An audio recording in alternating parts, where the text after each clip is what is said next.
On Winter Storm Keenan, we know more, and it is still set to give a pounding to the East Coast.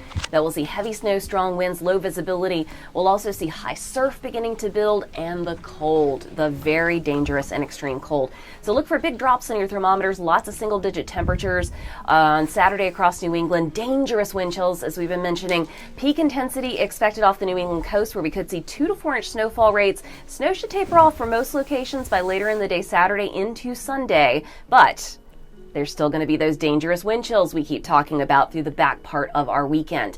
Now, as for the snow totals, we know that not everybody likes this, but the snow lovers of young and old across New England will have plenty of snow to make some impressive snow sculptures. So please know that some of these numbers could be boosted in Saturday's updates, so we hope to see you again. In the meantime, just a reminder about